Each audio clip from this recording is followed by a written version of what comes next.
నీళ్ళలో పడ్డ భీముడు చాలా లోతుగా వెళ్ళిపోయాడు, బరువు ఎక్కువ కాబట్టి. భీముడు వెళ్ళి ఒక గ్రూప్ ఆఫ్ స్నేక్స్ మీద పడ్డాడు. ఆ స్నేక్స్ అన్ని చనిపోయినాయి.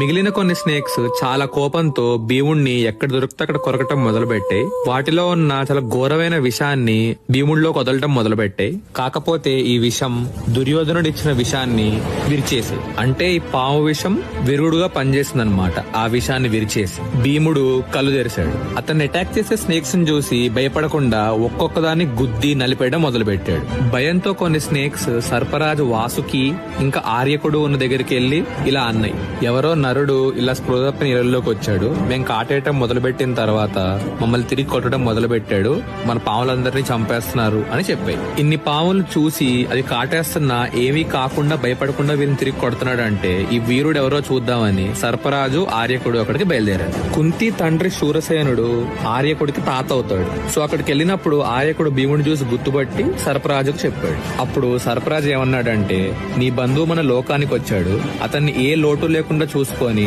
తిరిగి సంతోషంగా బలంగా పంపిద్దాము. మన లోకంలో అమృతం ఉంది కదా, అదొక పెద్ద బౌల్లో అతనికి ఇవ్వండి, తాగితే 1000 ఏనుగుల బలం వస్తుంది అని అన్నాడు. నాగులు ఆ పెద్ద బౌల్లో అమృతాన్ని తీసుకొచ్చి భీముడికి ఇచ్చారు. భీముడు ఒక్క గుటకులో దాన్ని అయిపోగొట్టాడు.